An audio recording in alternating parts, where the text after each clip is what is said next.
You're not one of these public figures in LA who goes on ayahuasca trips. God, I could think of nothing worse. Like nothing worse. Benadryl makes me uncomfortable. I'm like, why do I feel like this? It was maybe sixth grade. People were staring at me, and I think I was the only black girl of my friends. And I remember making a very clear decision that they were staring at me because I was gorgeous. I'm Rachel Martin, and this is Wildcard, the show where cards control the conversation. My guest this week is Tracee Ellis Ross. Tracee Ellis Ross is a supremely talented actor. You've seen her on the hit show Blackish, and before that, Girlfriends. She's also a style icon, the CEO of her own beauty line, a newly minted Broadway star, and host of the TV show Solo Traveling with Tracee Ellis Ross, which returns for a new season this month. But most importantly, Tracee Ellis Ross is a supremely good time. I know this because I got to spend time with her at a live taping of our show in Pasadena with our friends from LAist. Tracee is a deep thinker, an excellent storyteller, and she is just game for life in a way that's contagious. We're gonna play a game. I'm so excited. Okay, here we go. Okay. First three cards, Yes. Tracee, in the memories round. 1, 2, or 3? 2. 2. When you were bored as a kid, where would your imagination take you? To the closet. Didn't even hesitate. Absolutely. This was a very young Oh my preoccupation. God. I always loved pretty things. Oh, really? Yeah. Well, Well, let's see. your mom had some pretty stuff to play with.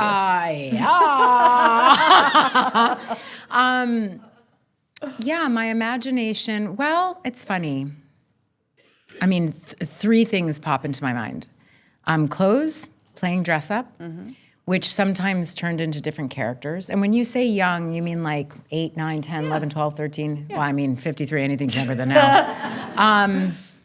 So I would play dress up, which I loved. And I think it was one of the ways that I kind of became myself. It was like sort of adorning who I was wanting to become, you know? I also loved to dream of my wedding. Did you? Or my funeral. Oh, It was either everyone was celebrating that I was being loved the way I should be, or everyone was crying that they hadn't loved me the way they should have. Listen, I'm an actress, I'm a performer and an artist at heart. I'm dramatic. I mean, at the same time, I remember laying on my floor in my closet, the mirror, was on the inside of the closet, and I would lay on the floor and cry and watch my face cry. And I would see him, and the tears would drop down. I mean, Did you really? absolutely. And what happens? Your parents come in and like, oh God, Tracee. No, I mean, my sister, I remember one thing, I was constantly trying on clothes, and my sister, she was trying to come in, I was like, I'm naked! And Chunny said, what are you doing? I said, I'm trying on an outfit. And she goes, my God, you're always trying on an outfit. I said, Chunny, you never know when you're gonna get hit with something good. You gotta just play. I mean, I was dramatic, obviously, okay? I've settled a bit. But it's a little, just a little. But so, I mean, I had a big imagination. I had a big imagination. I still have a big imagination. Yeah. I love that. Okay, next one. 1, 2, or 3? I want do you feel? one. 1. When's a moment in your life when you could have chosen a different path? Your reaction, it's so affirming. It is. It's so affirming. Ooh, good one. That's so good. When I could have chosen a different path. Are you editing? Yeah. Yeah. I was thinking relationships is what. Yeah, you can answer it however you want. I just think of. Whoa. Let it come. Let it come. I just think of all the relationships that I desperately wanted to work, and I'm so glad they didn't. Right. Yeah. So when I got out of college, during college, I was modeling a little bit. Yeah. And Mirabella magazine, I don't know if anyone remembers that. Oh, this is a nice age group. Thank you. Isn't it though? I feel really good. Thank you so much. So I had gone in for a model call, and I ended up meeting Grace Mirabella and Jade Hobson-Charnon, who were the editor-in-chief and creative director of the magazine. And they were like, would you ever want to be an intern or come as an editor? And so when I graduated from Brown University, I went into, this is a very, that's a very affirming audience. I've had so many lives. I became a stylist. And really? I worked at Mirabella magazine. I met my best friend there, Samira Nasser, who's the editor-in-chief of Harper's Bazaar now. And so I was a fashion editor. We left Mirabella magazine and went to New York magazine together, the two of us with Jade Hobson-Charnon. And I worked there for quite a while.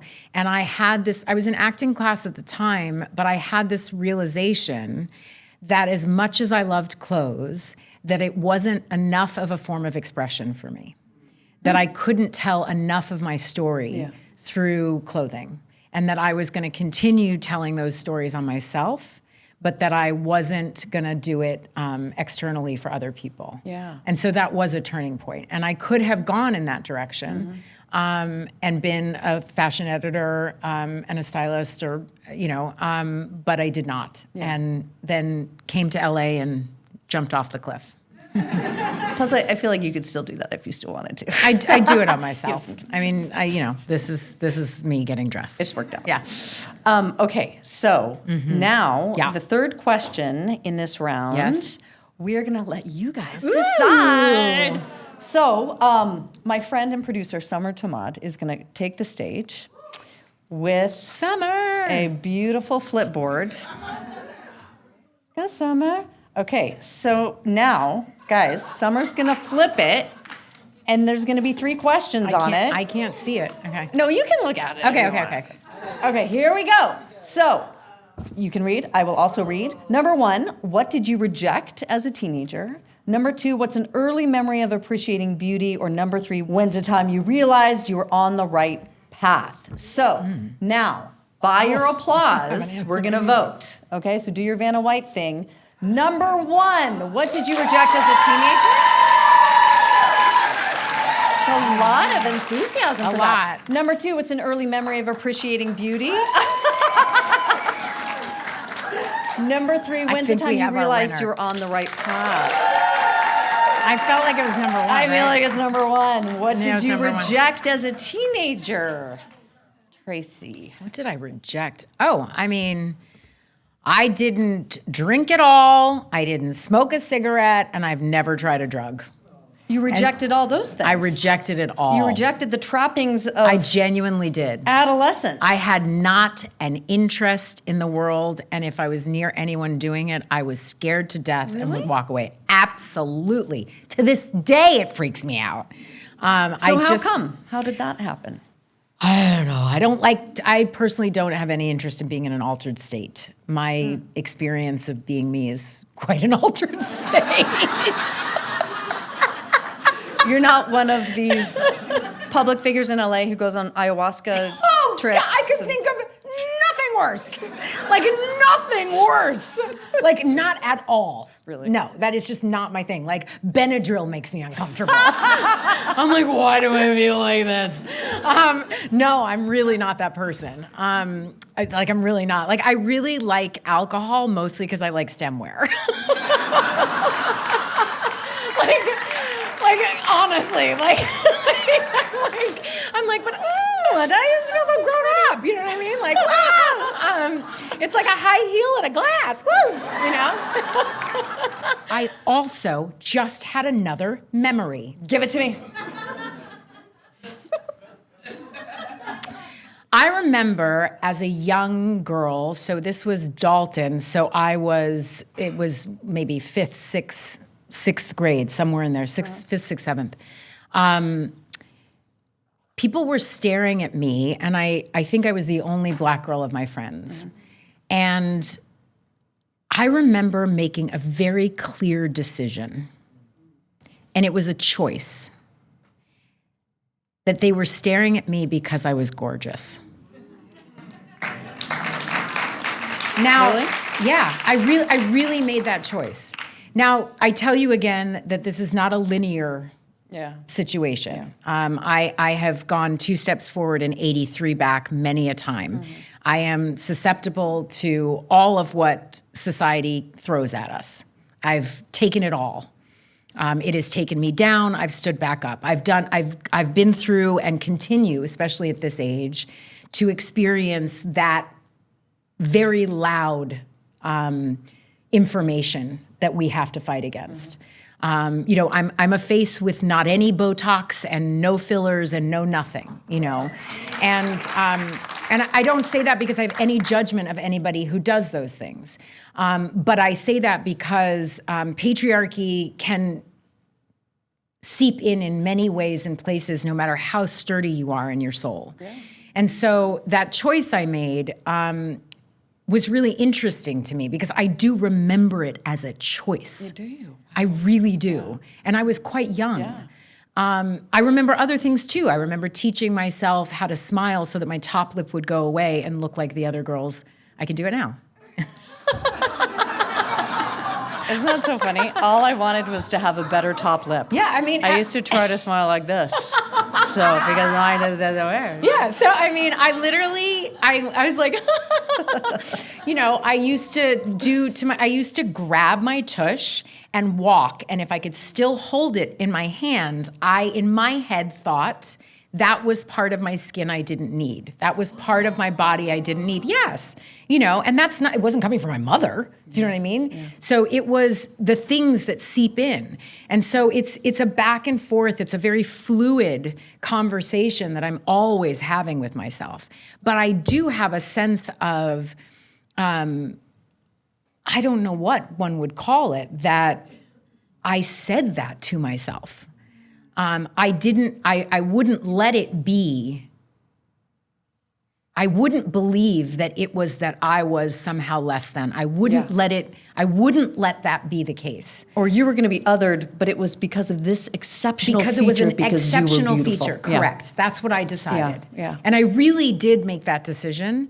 And I mean, I when I was modeling, there's so many. I remember the head of the agency, remains nameless, wrote on my what do you call the contact sheet? Face too angular, doesn't know how to use it. I mean, you saw that? They sent it back to me. They send it like feedback, like constructive feedback. I don't know what they thought. I'm like, well, I can't change the angular, but it is what it is. I guess I better learn how to use my angles. Hence why I'm like, this is my good side. I don't know. I mean, there's so many of those. We all have them. We all have so many of those moments, those stories, those things. And somehow the negative comments are Velcro. The good comments kind of slide off your back. Totally. I don't know why that is. Yeah. I can say you read comments on social media and you will repeat it to somebody and say, everyone's saying. It was one comment. And you will say, everyone's saying. It's not true. Yeah. Solo traveling with Tracee Ellis Ross. That's me. It is fantastic. Thank and you. When I saw Instagram clips of it, and then I actually saw the show. So the whole premise of the show, if you haven't seen it, is that there is a big wide world out there. Can you be yourself by yourself out in the world? Yeah.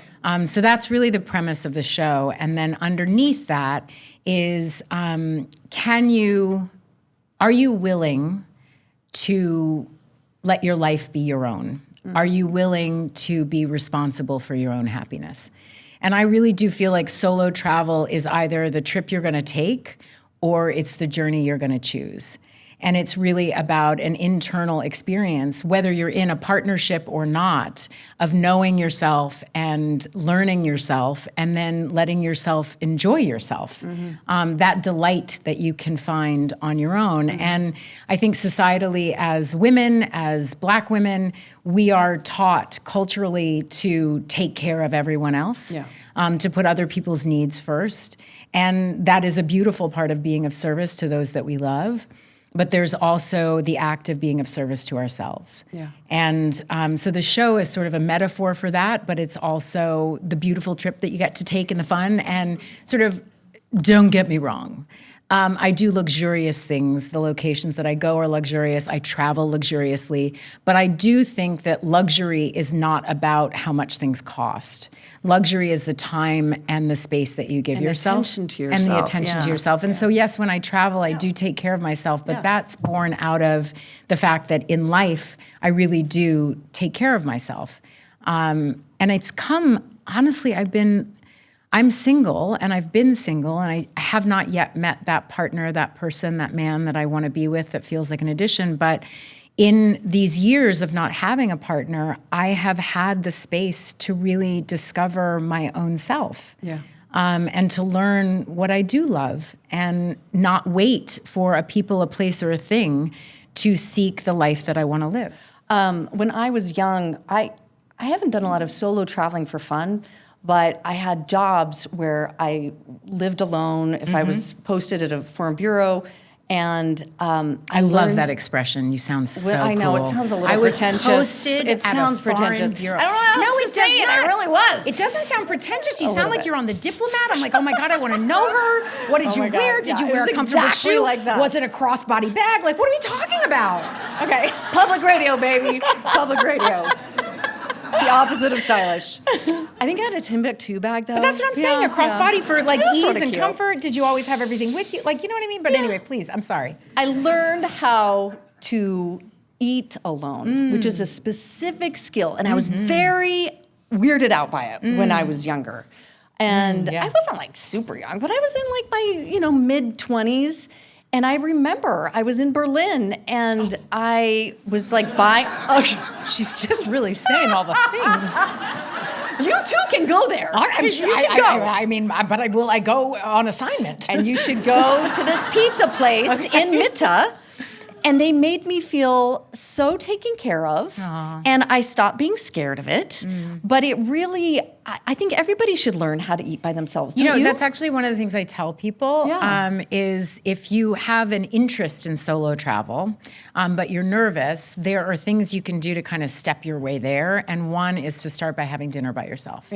If that is even too much, you can start by going to the movies by yourself because it's dark. But you can sort of step your way into it. And I say to people, start with 5:30 dinner when the restaurant opens on a weekday. Oh, I definitely The did that. graduate program is a Saturday 8 night o'clock. at 8 o'clock. And And if you can do that like order dessert. Like, Exactly. stay And there. sit there. Now, can I tell you, will you indulge me with a story? Now, I am now 53. I have done a show called Solo Traveling with Tracee Ellis Ross. And on my last trip to Italy, I went for work and I had days in between before my next stop. And I was like, I'm going to stay for 3 days. I'm a solo traveler. I'm going to plan my dinners. And I went to a restaurant, and as I was leaving the hotel, he said, you are meeting someone? And I said, no, I'm not meeting anyone. Oh, okay, no, maybe later. No, not meeting anyone later. I go to the restaurant, but you're by yourself. I said, yes, I am. I'm by myself. Oh, okay. So they sit me down at the table. No one comes. I'm just sitting there. And I was they're like, oh, you're just you. I said, yes, it's just me. Okay. So he comes with the menu. He's like, what would you like? No wine? Nope, no wine. Cocktail? No cocktail. It's just me. I just want to get the dinner. Then I'm going to go back to the hotel because I've had enough of this. And I said, can I get the sea bass? Oh, well, it's for two. come on. Swear to God, it kept going. He said, but it's for two. And I said, maybe I'll eat what I can. No, it's for sharing. Okay, could I get that? But it's also for two. I was like, is this a fucking joke? Like, what is happening? So I said, could I get 2 sides? Yes. So they bring me the sides, whatever. By the time I got back to my hotel, I was like, you know what? My little God-sized hole inside of me is a little wounded right now. Yeah. And I, tomorrow night, am going to order room service. But that's also part of it, is like sometimes it doesn't go as planned. Sometimes it actually triggers the things that don't feel so good. And then you can make another choice. You don't have to keep going into the wound. You can actually make a different choice. And I sat there with my iPad and I watched Industry and I ordered pasta in my room. Do you want to talk about how you dress yourself? Yes, please. Because it's also part of the self-care. Yeah. It is, and I love that idea. I was single for many, many years and lived alone, and sometimes just the act of like, I am taking myself to dinner, and I am going to pick clothes that make me feel good, that make me feel powerful and beautiful, and treat myself. And that's like your everyday. At least it seems like it on the show. Yeah, I just feel like I am the special occasion. Yeah. You know, and I like to feel comfortable, but I like to feel beautiful. Sometimes my clothes make me feel powerful. You know, clothing started as an armor for me, a way that I was kind of, I didn't know it at the time, but I was defending myself against sexism, racism, and all of the things. Misogynoir, like the whole thing. But I didn't know that that's what was coming at me. I took it personally.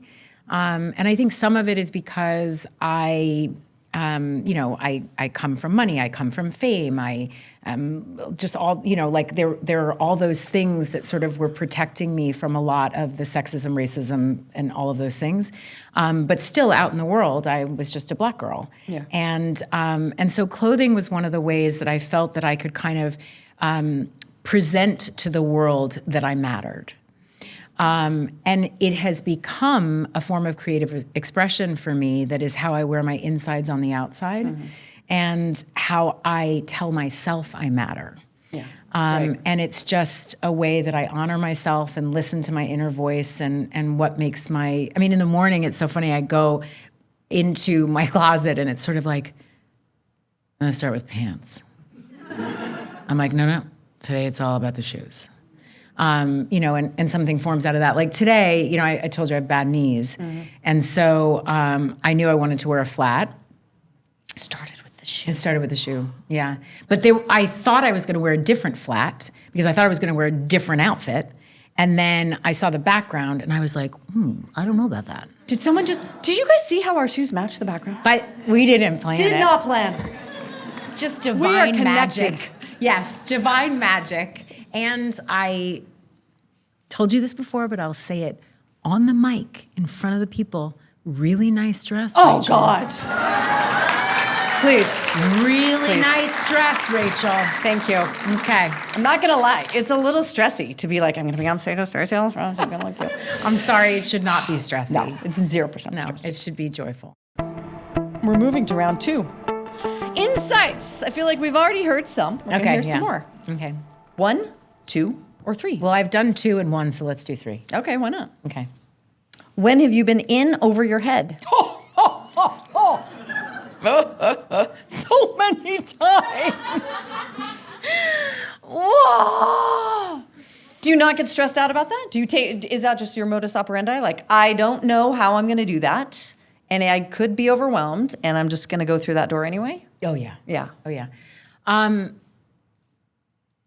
From a young age, I was in high-stakes, scary scenarios. Not scary as in my life is in danger, but my mom's Diana Ross. Yeah. So, you leave... You had security. I had security. I mean, people would bang on the limo when we would go places. I said limo because it was then, now you say SUV, I don't know.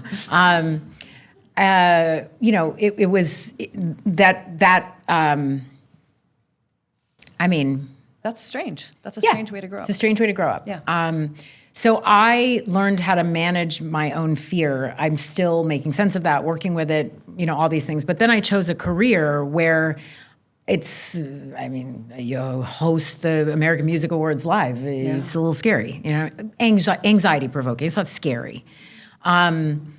And I face my fears on a regular basis. Can you read the question again? Yeah, when have you been in over your head? It's just all the time.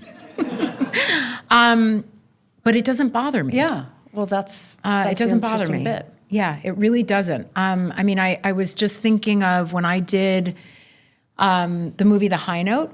Mm-hmm. I was playing a music star, and I had to sing. It had to be as if I had put out many albums throughout my career. I had to go in the studio. I had to record music. I had to, even some of the performances within the movie, I was on a stage with an audience. Yes, they were, background players and people that knew that they were coming and they hadn't bought tickets to come and see me. But I had a live mic and I was singing the songs that I had learned that apparently were Grace's songs. And, when I was 22, my mom said to me, it's time for you to do an album. And I decided to be a comedian. Okay, you see what I did there? Took a different path, one that I could own, you know what I mean? Oh my God. That's a little scary, no? Just think, 22, 72 to 82, 82 to 92. So 1992, I had done modeling and all these big things. I have so many lives already thinking back. And that terrified me. I had sang in high school and I had sang in talent shows, and it was terrifying. It was terrifying. Every time I opened my mouth to sing, I knew everybody was listening to, am I as good as her? For sure.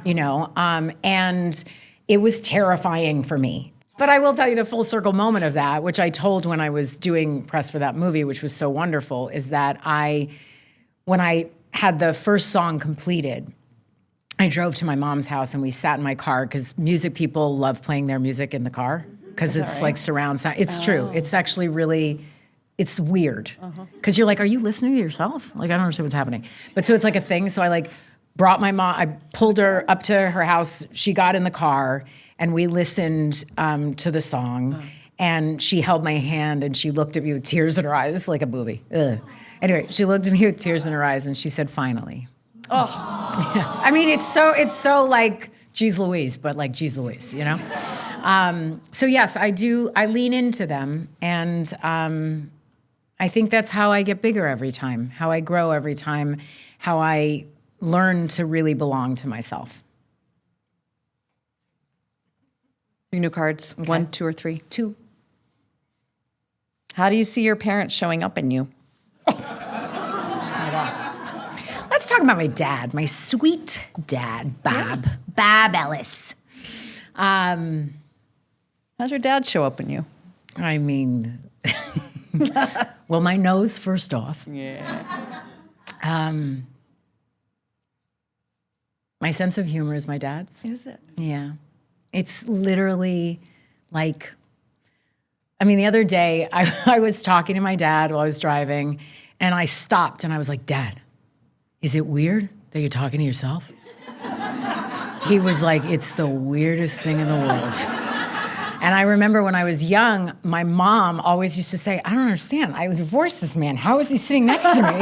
Like, I'm so much like him. I'm so much like my dad. So we have the same sense of humor. We get really revved up in the same way. Like, don't put us with your kids before bedtime. You know what I mean?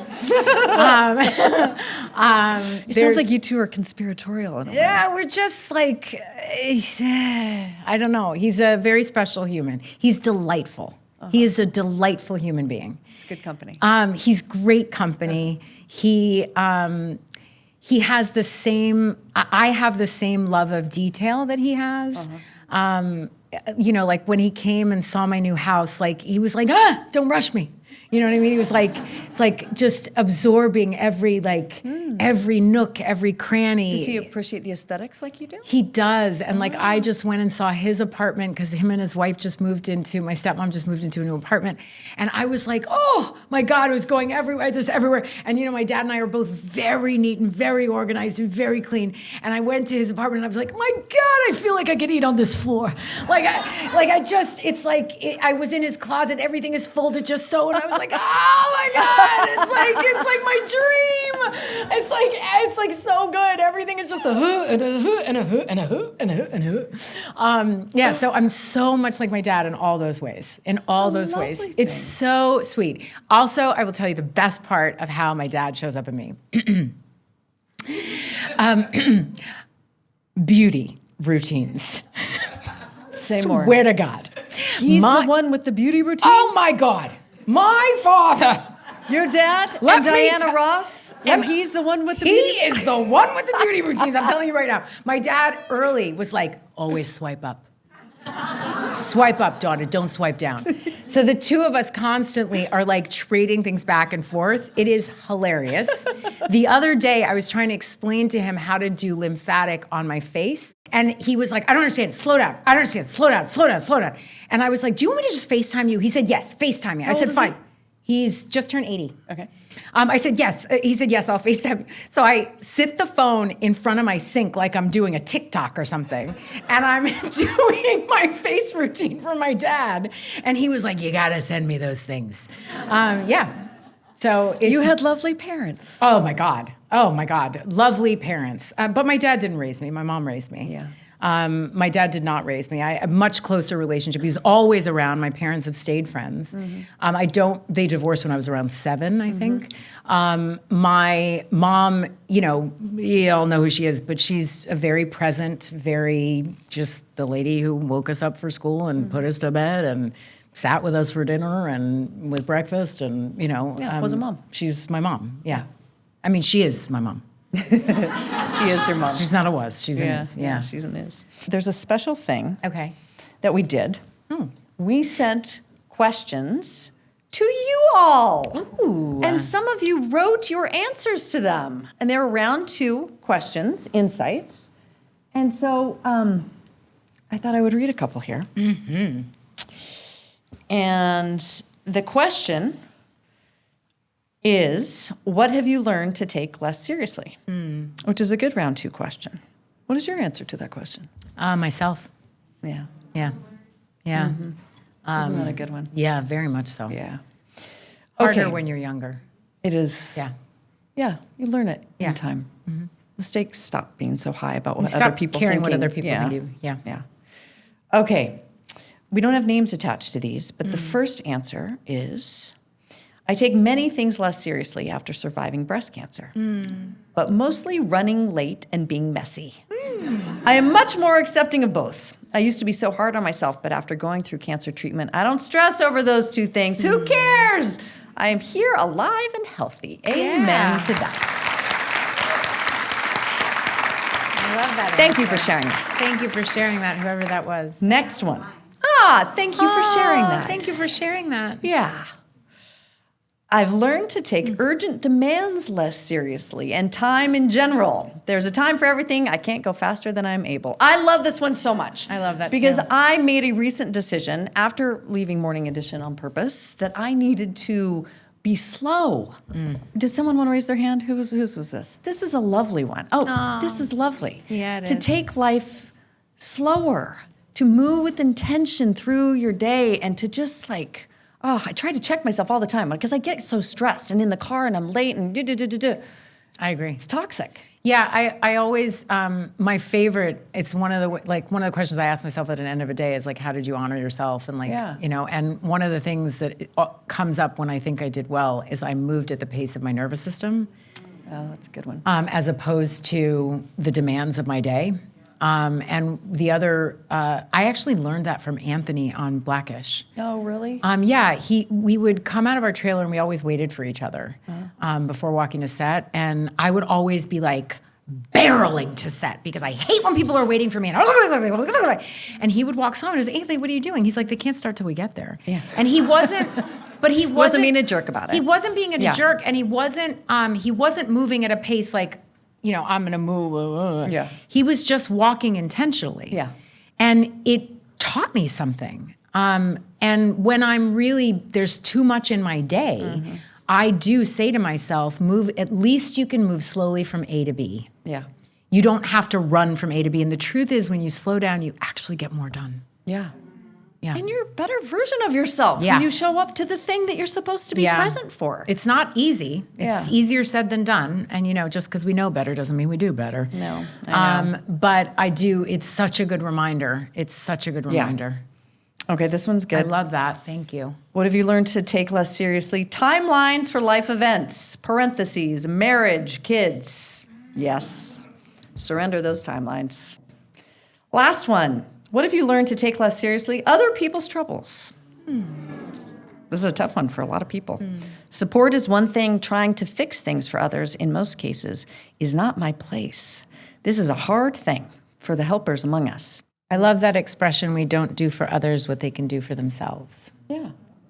Yeah, or give from the overflow.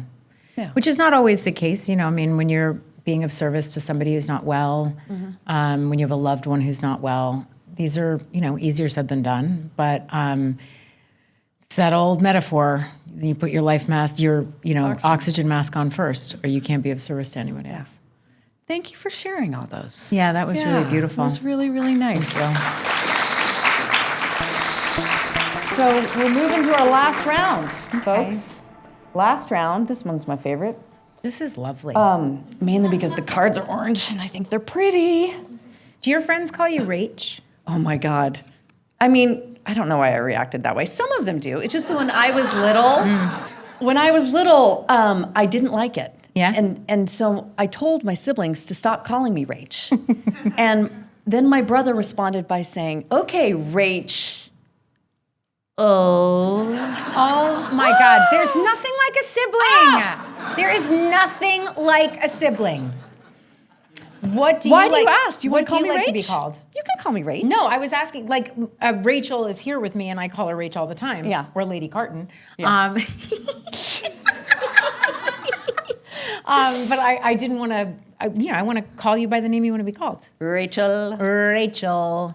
Dame Rachel. Dame Rachel. That works. Duchess Rachel. Rachel's fine. Yeah, I mostly like Tracee, but I have someone who calls me Rossi. Oh, that's cute. Yeah. No, I was really bummed. I didn't have a nickname when I was growing up. Do you have a it's not middle really name? a nicknameable name. And I went to Girl Scout camp with my friend Rachel Rohr, whose name was also Rachel. And when we got an assignment to put our nicknames, this was the assignment. Stamp your nickname into this leather keychain with like a leather stamp. And I had an existential crisis because I did not have a nickname. So I looked over at Rachel Rohr. And you asked her Rachel Rohr was stamping in the letters ROCKY. And I was like, that is a cool ass nickname. So you had the same nickname? I put Rocky on my keychain and brought it home to my mom. And she was like, "What? Who's Rocky?" Who's Rocky? I'm like, it's my new nickname. That's hilarious. Do you have a middle name? Elizabeth. Elizabeth, and you weren't working with that one No, either. I told a babysitter once my name was Liz. I was trying it on for size. yeah. It didn't stick. Yeah.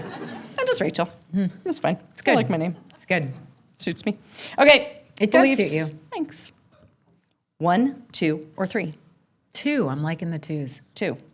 How do you tap into something bigger than yourself? I do believe there is something bigger than me. I am really grateful that I do. I did not always know that. It has taken the octopus off my face because I feel like my feelings were facts. It was, and Say more about that. What does that mean? In what way? it was hard for me to see beyond myself, and I remember somebody asking me, like, do you try and figure out how the light turns on when you do the switch? And I'm like, no. So do you need to know how electricity works? No. So can you believe that there is something bigger than you, a higher power that, is not just run by what I am shouldering, what I have to get done, take care of, be responsible for. I have made a practice of not sharing the specifics of my spiritual life, because those are very sacred and private for me. But you have one. I have one. I do. And I'd be lost without it. And I was lost without it. So it has been a relatively recent No, evolution I wouldn't for say you? recent. Good 20 years or so. 25 years, something like that. Yeah. But I wasn't a child that had this big spiritual life, Yeah. And so. You built it for yourself. Oh, I built it. Yeah. Yeah. I mean, it's something that I talk about and I've spoken about a lot publicly, and I had to think about why I speak about it publicly.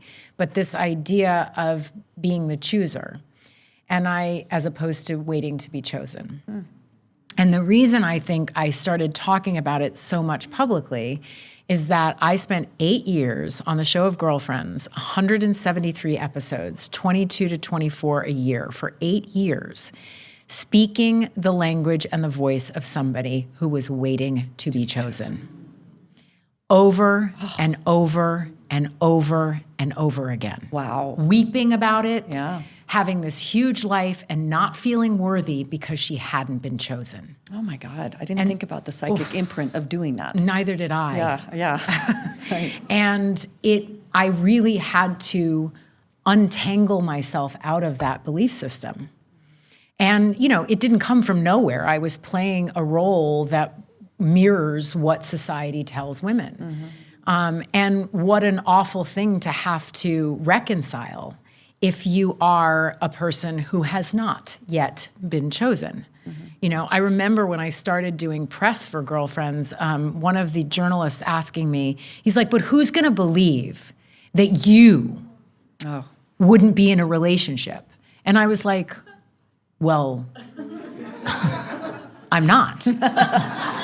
I'm not lying. Like, Tracee, Joan was not in a relationship, but I'm like. Your character, yeah. So I don't know. You don't have to believe it, but it's true. Right. And there's many people it's true for. Of course. And so what are we going to decide that it's because there's something wrong with us?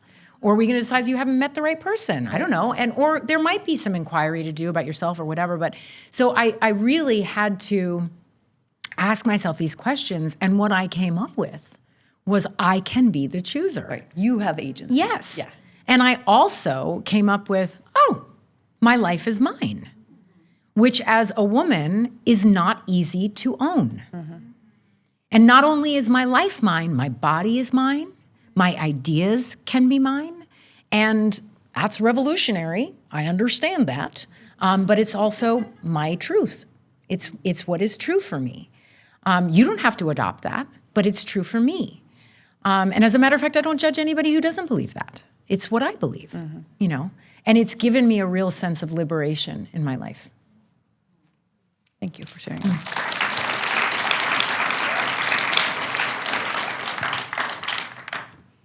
3 new cards, 1, 2, or 3. You guys pick. 3. We can do 2 next. How often do you think about death? Oh, I don't. What about your funeral? I did that then. I don't think about death. I don't want to think about that. You don't? I mean, no. You know what I think about? I think about life. I think about living my life the way I want to live my life. I really do. And I think that's been one of the gifts of turning 50. I'm 53 now, so I'm like in it. You know what I mean? I'm like, hey, I got this thing. And I personally, most of the people and women that I'm just like, they are in their 80s and 90s. Yeah. I'm like, yes, I want that. These people just get better. I don't understand this obsession. I remember as a young girl, I saw these women and they had these things under their eyes that were so beautiful to me. I was like, when I get older, am I gonna have that? Am I gonna it was the wrinkles? Bags. I thought it was so like an adornment. I genuinely, I was like, that is the sexiest thing I've ever seen. I was like, and I remember I was like, do you think I can get that? And then I was like, oh my God, when I look down in the light, I can see them. They're gonna come. By the way, I also thought my boobs were the bottoms of my ribs. When I was young, I would suck in. And I was like, one day I'm not gonna have to suck in. They're just gonna come out. It was so cool. My imagination was wild. There's a question in the deck. Oh God, it might come up. It's what do you look forward to about being older? As your answer is bags? No, I look forward to my face telling the story of my life. Yeah. I look forward to my life being a testament to what I've lived. Yeah. You know, I look forward to having more ease in doing what feels right to me. I look forward to getting older with all my best friends. Mm-hmm. I love it so much right now. Our text thread is so much more interesting than social media. The articles that we share with each other, the things, the LL Bean catalog for some reason was like really getting in that thread for a minute. Like I was like, is this where we are? What I thought you would say. I mean, we also share all the other stuff, but I was like, is this where we are? I was like, this is where we are. Like it's just so affirming. I find it so affirming. I feel so grateful to be getting older. Yeah, right. I mean, I'm honored. It's a privilege. I feel honored. I feel so much more in my skin. I felt like being in my skin was excruciating growing up. Mm-hmm. I didn't want to be in here. I wanted to be someone else. I wanted to be thinner. I wanted to be taller. I wanted to be this. I wanted to be smarter. I wanted to be, blah, blah, blah. You know, and now I just want to become more of myself. Yeah. You know, and I feel like that is like I just want more examples of that in the world. Yeah. Like I see it in people and I'm like, tell me about you. Like, how do you do it? What do you do? What are those glasses? You know what I mean? Like it's so interesting to me. Okay. 1, 2, or 3. Should we go with 2? 2, okay. 2. What truth guides your life more than any other? Like we've heard a lot of your truths, but when you ask it like that, you got to boil it down. The first thing that comes to mind is you're okay. Yeah. Yeah. You're okay. Like how you say it in that voice too. Makes me want to cry. Yeah. And it's more powerful when you're telling yourself that. Yeah. I mean, you know, to be able to say, you're okay, honey. Not you have to pretend you're not okay. But you're okay, I'm here. I'm here. I'm not going to leave you. I'm here. I have found myself getting back in my car and going, you did good. You did good today, Tracee. It makes me want to cry. Yeah. And being able, I think it goes back to this thing that I've been discovering in my 50s of, I belong to me. I belong to me. And so I can show up for me, I can hold me, I can affirm me, and it's a lovely muscle to have. I feel this so urgently. We all need to be connected. We all need community. We all need family. But it's just us. Mm-hmm. And you got to be good with who you are here. Or at least kind. Yeah, kind to yourself. Yeah. You know, I lost what I was going to say. Oh my God, I thought you were going to be like, I lost my uncle. No. 3 days ago. I lost exactly and he what always I was said, it's gone. You're okay. Yeah, you said, can you imagine? That would have been perfect. That would have been perfect. You just said, we're all connection. It's just us at the end. It's just us. My mom always used to say, by the way, she's like, if it's important, it'll come back. I'm like, does it though? No. I don't think it does. I don't know. Sometimes I'm like, hello? Hello?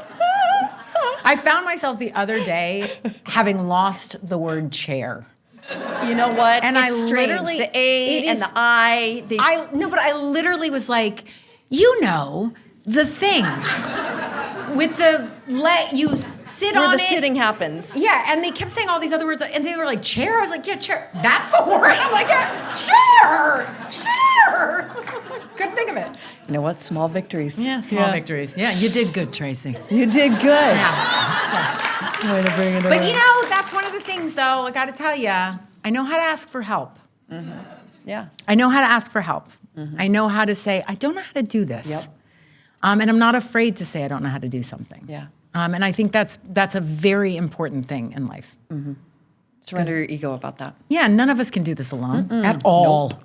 I heard someone say recently, I'm not fit to do this by myself, this life thing. Yeah. And I was like, I never want to be fit enough to do it myself. I don't. Yeah. I want to be fit in other ways, but I want to always be in connection. Yeah. I don't want to be an island. Yeah, yeah. And I do have island tendencies. Yeah. I can tend towards island. Well, does that sit in contrast with solo traveling with Tracee Ellis Ross? Yeah. I mean, no, it's connected to. What? Was that a puzzle? Is this Wordle? What's happening? What are you saying? Share!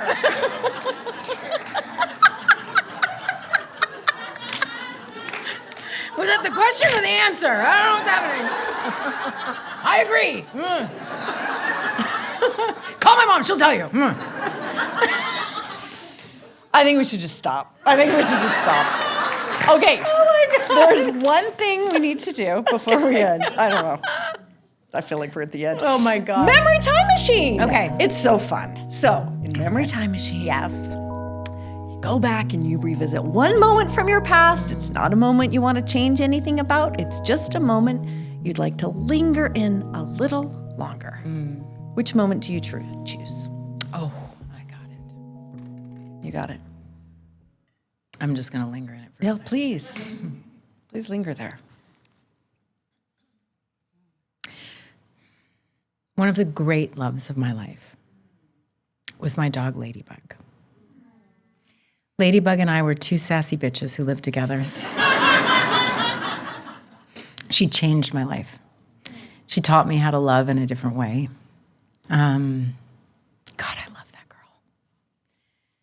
She had a big tush like me.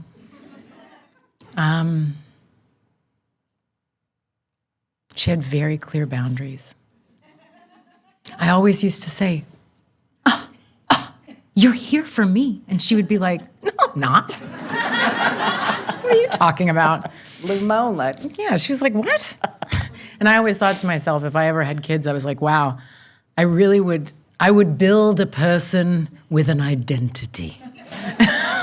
Because Ladybug really had an identity. And half the time when I was being whatever, she would just kind of go, yeah. But I would go back to that moment when she gave me the honor of walking her through her death. It was the honor of my life. And she was right here. And we waited. I kept asking her, you got to tell me when you're ready. And she did. And I would hold in that moment for as long as I could.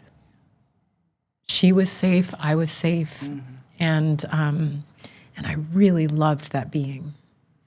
And they say that pets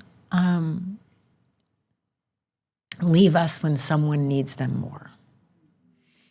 And it was comforting to me to know that, because I thought I wasn't ready for her to go, you know. But I was like, her life was not mine, it was hers. And she changed my life. Thank you for that.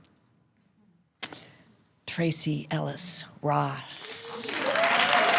The new season of solo traveling with Tracee Ellis Ross will be out soon. It has been my great pleasure to do this with you. Thank you. I wanted to do this so badly. Thank you all so much. Thank you, LAist. You guys were awesome. Yes, what a treat to do this in such an with an intimate, beautiful audience. You guys were wonderful. Thanks for sharing your reflections. Thank you. If you liked this episode, and I hope you did, you can drop us a comment and let us know. We love hearing from you, truly. You can also like the video and subscribe to the channel to get more from Wildcard.